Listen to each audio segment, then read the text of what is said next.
Bismillahirrahmanirrahim. Assalamualaikum warahmatullahi wabarakatuh. Alhamdulillahi rabbil alamin. Wassalatu wassalamu fil anbiya'i wal mursalin Sayyidina Muhammadin wa ala alihi wa ashabihi wa man tabi'ahu hudahu ila yaumiddin. Rabbi shrah li sadri wa yassir li amri wa hlul 'uqdatam min lisani yafqahu qawli. Subhanaka la ilma lana illa ma 'allamtana innaka antal alimul hakim. Sadaqallahul azim, sadaqa rasulul karim. Allahumma fassalli wa sallim ala hadan nabiyil karim imamul mursalin wa ala alihi washabihi ajmain. Amma ba'du. Kita hitung. Rasa syukur ini harus selalu kita ingatkan, karena apabila kita tidak ingatkan, kita khawatir orang akan lupa. Kemudian termasuk juga sebagai diri pribadi gitu ya, diri kita masing-masing. Karena dengan mengingat rasa syukur itu kita bisa menikmati hidup. Artinya tidak menjadi ngiri dengan milik orang lain. Mengapa? Karena rasa syukur itu akan juga memberikan kesehatan psikologis pada kita, kesehatan batin, sehingga kita akan menjadi pribadi yang qanaah, orang pribadi yang menerima takdir Allah, tapi juga berusaha semaksimal mungkin. Mitra JC, syukur juga menjadi bagian penting dari hidup ini, karena Allah Subhanahu wa taala berfirman, la in syakartum la azidannakum wa la in kafartum inna adzabi lasyadid. Kalau engkau bersyukur, maka akan kami tambah nikmat. Kalau engkau kufur, azabku sangat pedih. Mitra JC, salawat dan salam sebagaimana biasa kita kemukakan, mari kita sanjungkan pada junjungan Nabi besar Muhammad sallallahu alaihi wasallam, Nabi yang menjadi panutan kita dunia dan akhirat, yang insyaallah kita sebagai umatnya mudah-mudahan mendapatkan syafaat beliau serta menjadi pengikut beliau sampai akhir zaman. Ini sebagaimana Allah Subhanahu wa taala firmankan, bismillahirrahmanirrahim, wala tamutunna illa wa antum muslimun. Janganlah engkau mati kecuali dalam keadaan muslim. Muslim maksud di sini adalah beriman kepada Allah, kemudian juga berislam, yaitu mengikuti ajaran Nabi Muhammad sallallahu alaihi wasallam. Mitra JC yang berbahagia, pada minggu yang lalu kita sampai pada kajian-kajian pembahasan Sultan Akbar yang terkenal di India, ya, pada masa kekaisaran Mughal sekitar abad 15-16. Sultan Akbar ini punya keunikan, yaitu pertama keunikan itu keunikan pikiran yang kemudian nantinya kita bisa melihat. Bukan keunikan sebenarnya, kita bisa menyebutkan keunikan, bisa juga kita sebutkan suatu hal yang berbeda dengan yang lain, yang ini juga bisa terjadi pada setiap orang yang berkuasa. Kemarin kita bahas Sultan Akbar itu pada masa-masa akhirnya, pada masa-masa akhir pemerintahannya, anaknya meninggal 2, kemudian yang Hasan dan Hussein, kemudian Jingahir sebagai anak yang 3, tapi menjadi anak satu-satunya, akhirnya melanjutkan kekuasaan Akbar. Jingahir ini mulai merintah pada tahun 1605 gitu ya, awal abad ke-6 berarti ya, abad 6 menjelang abad 7. Nah, Jingahir ini awalnya berontak pada raja atau pada ayahnya. Mengapa memberontak? Karena pemikirannya, mitra JC. Sebagaimana kita bahas kemarin itu, Akbar punya konsep din ilahi. Semua agama mau disatukan. Semua agama dianggap baik semuanya untuk akhirat. Jadi nggak ada yang boleh klaim kebenaran. Dia bahwa semua agama mengajarkan kebaikan, iya. Tapi untuk dunia, untuk akhirat, masing-masing punya kebenaran mutlak bagi masing-masing agama itu, yang ini nggak bisa disatukan. Oleh karena itu kemudian anaknya ini tidak setuju, Jingahir ini memberontak pada Akbar, sama bapaknya itu tidak setuju, kemudian ditekan, tapi akhirnya dimaafkan. Setelah bapaknya wafat atau ayahnya wafat, Jingahir kemudian menjadi raja. Mitra Jais yang berbahagia, Jingahir ini menikahi Nurjahan dari Parsia, turunan Parsia. Nurjahan ini sangat cantik, ya, itu sampai Jingahir itu terpesona betul, kayak terobsesi gitu ya. Pokoknya apa-apa Nurjahan gitu, Nurjahan. Mitra Jais yang berbahagia, Jingahir ini meneruskan pada masa pemerintahannya meneruskan kebijakan-kebijakan ayahnya. Perlu kita ketahui bahwa hubungan India dengan Persia, kemudian Inggris, kemudian juga Portugis saat itu biasa berjalan karena memang mereka adalah orang-orang kerajaan imperium yang saat itu terkenal, ya. Pada masa-masa menjelang di abad 17, 16, 17, 18 ke arah sana itu, kita perlu catat juga bahwa ini Eropa sudah mulai maju. Ngapa Eropa maju? Karena jatuhnya Islam dahulu di Spanyol, ini terkait ya. Orang Eropa sudah mulai mengajarkan ilmu-ilmu pengetahuan Islam. Konsili Vienna di abad-abad 16-an itu juga mengajarkan semua ilmu-ilmu Arab atau ilmu-ilmu orang Islam. Maka tidak heran apabila pada masa kekuasaan Islam setelah Spanyol masih ada bertahan beberapa kekuasaan Islam yang lain atau imperium seperti Mughal, India itu, Eropa sudah mulai maju. Selain maju, juga sudah mulai menjajah banyak negeri-negeri yang dianggap negeri Muslim. Nanti kita lihat ada kaitan dengan Indonesia atau Nusantara. Karena setelah Jingahir melanjutkan kebijakan ayahnya, Jingahir ini terkenal orang yang suka seni. Maka biasanya Jingahir ini dalam hubungannya dengan bangsa-bangsa Eropa yang lain itu tukar cindramata, itu pasti urusan-urusan karya-karya seni yang bernilai tinggi.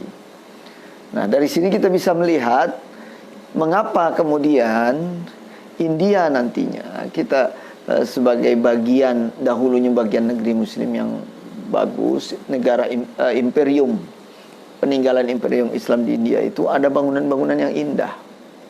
Salah satunya nanti kita akan melihat Taj Mahal, ya. Nah, Mitra JC, Jingahir ini kemudian menguatkan militer, kemudian biasa kehidupan sosial sebagaimana Akbar, ayahnya, ya. Lalu kemudian karena Jingahir ini termasuk sultan yang kurang cakap gitu, jadi biasa-biasa aja, hanya melanjutkan, ditambah lagi kesenangannya juga pada hedonisme, minum-minuman keras, kemudian anggur, ya, minum anggur yang terkenal saat itu.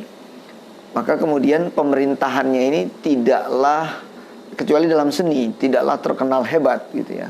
Lalu kemudian turun ke anaknya Shah Jahan. Shah Jahan ini kemudian melanjutkan seperti ayahnya juga, Jingahir. Jadi sebenarnya dalam sejarah itu kadang ada standar-standar raja-raja yang tidak banyak pencapaiannya. Kenapa tidak banyak pencapaiannya? Karena hanya melanjutkan saja, tidak banyak inovasi. Nah, Shah Jahan sama begitu, tidak terkenal melanjutkan. Tapi kemudian anaknya ini, nah ini terjadi nanti ada kaitan dengan kita, ya, dengan fenomena maksudnya di negeri kita, ya. Anak ini kemudian setelah meninggal digantikan, namanya anak yang menggantikan itu Darashikoh, nama anaknya itu. Darashikoh ini termasuk orang yang liberal. Karena liberalnya maka dia punya kebijakan-kebijakan seperti kakeknya dahulu, yaitu Akbar, Sultan Akbar India.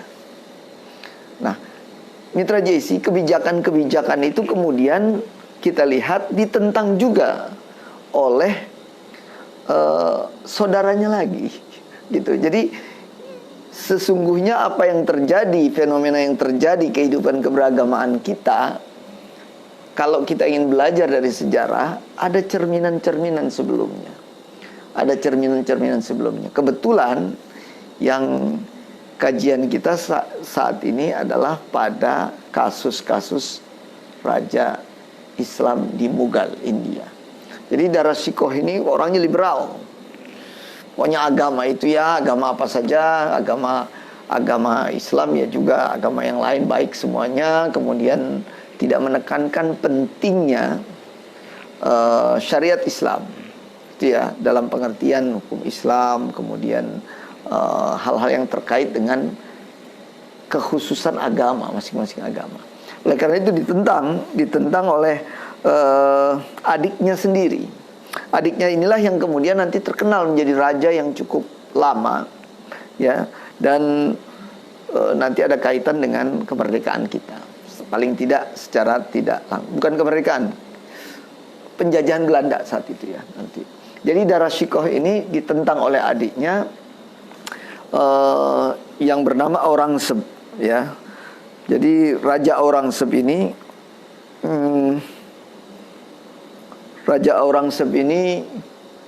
termasuk raja yang sangat alim gitu ya, termasuk raja yang sangat memperhatikan keislaman, raja yang sangat kuat dalam pemahaman tauhid.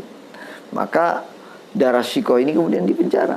Anak kakaknya sendiri itu apa terkait dengan keislaman yang membahayakan pada kasus-kasus kerajaan atau sultan-sultan Islam terutama di India, kita bisa melihat terjadi juga.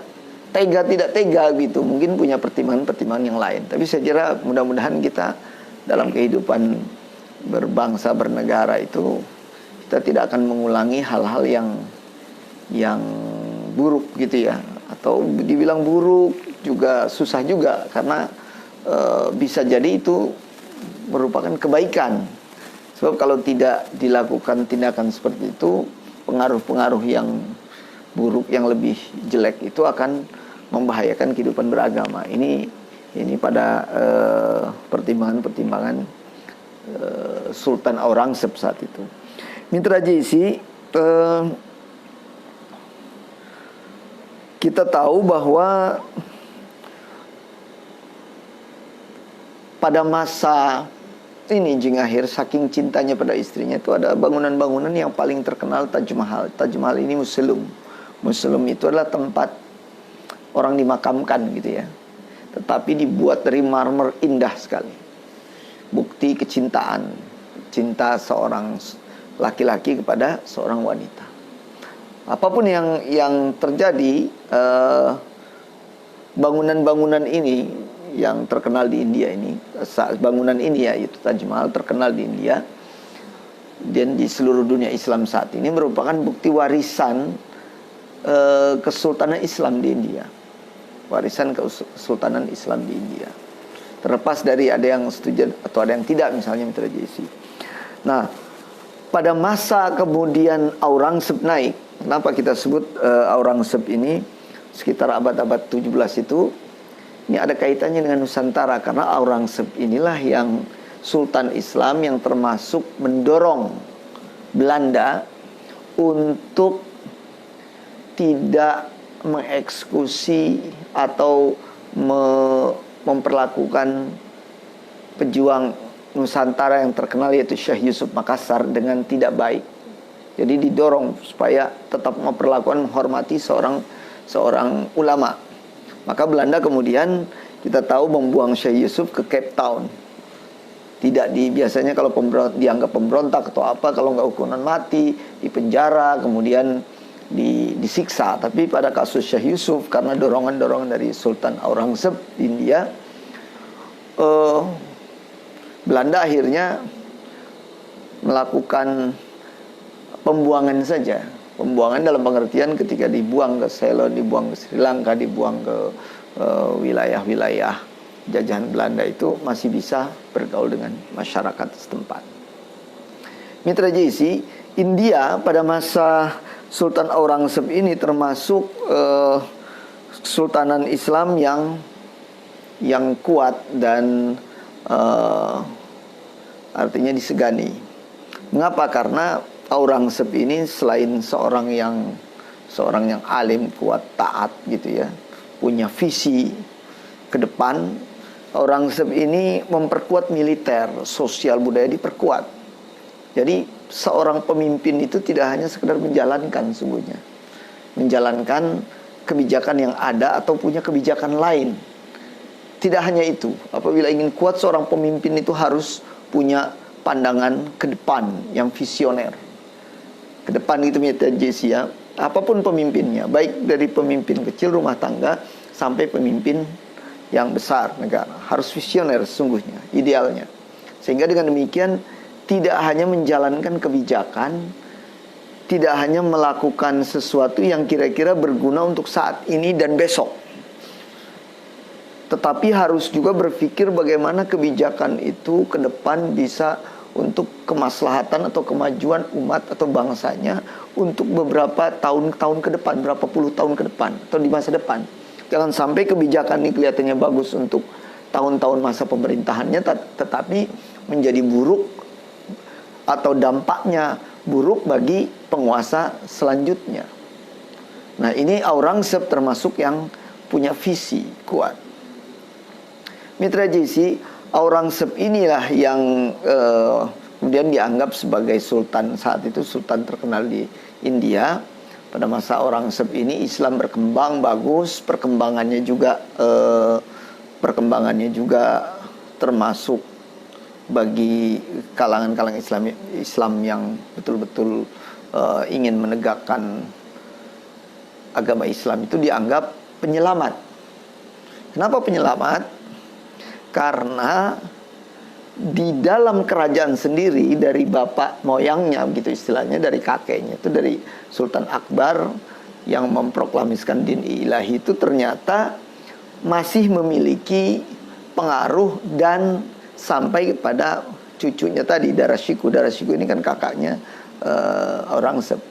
Tapi ini karena lahir dari rahim yang pemikiran berbeda-beda, akhirnya Aurangzeb bisa menekankan pentingnya identitas keislaman, tidak hanya sekedar semua agama baik.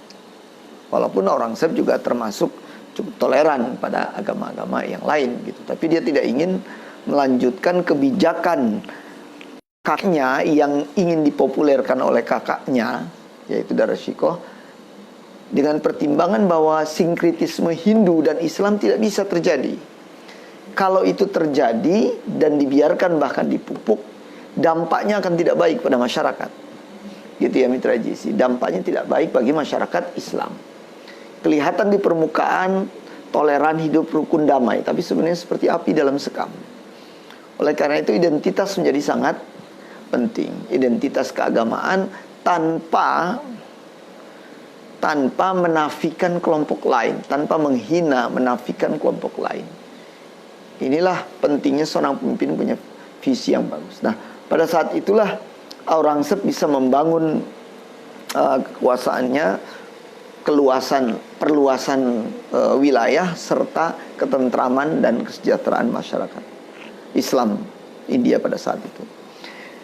Mitra Jesse yang berbahagia, kalau kita melihat perjalanan sejarah yang begitu panjang, sungguhnya dari tiap-tiap periode, tiap-tiap dinasti itu kita bisa melihat pertentangan yang sangat akut atau sangat tajam, bahkan ini bukan konflik, itu bisa terjadi bahkan tidak hanya sesama anak bangsa, tetapi juga satu keluarga. Itu ya, bisa terjadi. Nah, kenapa bisa terjadi? Karena kita melihat pandangan filsafat hidup, pandangan hidup, bagaimana cara kita hidup bertahan agama, bagaimana memahami sesuatu, itu kadang menjadi alasan. Lalu bagaimana kita sebagai bangsa Indonesia bisa mengatasi hal ini? Walaupun sebenarnya ada konflik-konflik yang besar itu biasanya terjadi sampai begitu akut, tidak hanya sekedar pemikiran, tapi perebutan kekuasaan dan biasanya karena politik gitu ya, karena apa, perebutan kekuasaan dalam politik praktis. Tapi saya kira ini Mitra JC, saya kira hal-hal yang bisa terjadi dimanapun. Oleh karena itu, dari kajian pelajaran sejarah ini kita bisa melihat pada kasus-kasus India ratusan tahun yang lalu, pada abad-abad 17, fenomena-fenomena pertentangan konflik itu bisa terjadi juga di Indonesia karena sebab-sebab yang sama. Misalnya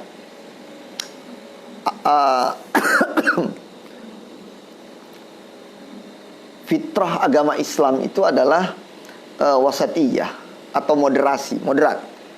Ya, moderat itu artinya kita tetap pada prinsip-prinsip Islam adalah agama yang paling benar bagi saya yang menganut agama Islam. Lakum dinukum waliyadi. Itu sebenarnya prinsip moderat, wasatiyah, tidak tasyayyu. Kalau Ibnu Khaldun ini tidak terlalu ke kanan, tidak terlalu kiri, atau tidak mendukung sesuatu itu dengan babi buta, tapi proporsional.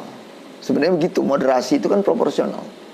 Nah, pada kasus-kasus, pada peristiwa-peristiwa di India misalnya yang kita pelajari itu, yang baru kita bahas, mengapa Aurangzeb, Sultan Aurangzeb kemudian sangat kuat dan gigih kemudian ini mengambil tindakan tegas, karena kakaknya ini Darashikoh ini menyimpang, baginya menyimpang dari garis keislaman moderasi, ya, dari garis keislaman wasatiyah. Darashikoh itu liberal, dia pengen apapun nggak apa-apa lah, seperti kakeknya ini Sultan Akbar dan Ilahi.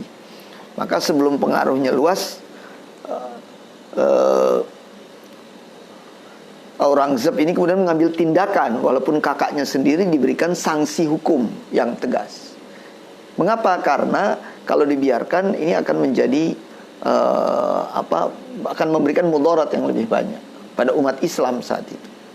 Jadi Mitra JC, konsep Islam yang harus kita pegang dalam kaitannya mengatasi kehidupan ini, mengatasi problem-problem konflik, melihat fenomena kehidupan, terutama munculnya radikalisasi, liberalisme, kemudian ada yang menyuarakan moderasi. Kita harus lihat bahwa dalam Islam tegas, lakum dinukum waliyadin, bagimu agamamu, bagiku agamaku, dengan berprinsip pada wasatiyah.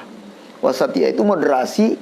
Islam menghormati seluruh umat beragama. Islam tetap pada koridor keislamannya, yaitu menghormati dan menghormati seluruh pemeluk agama dan tidak berusaha menghilangkan eksistensi agama lain. Ini prinsip wasatiyah kan begitu. Islam menghormati agama lain.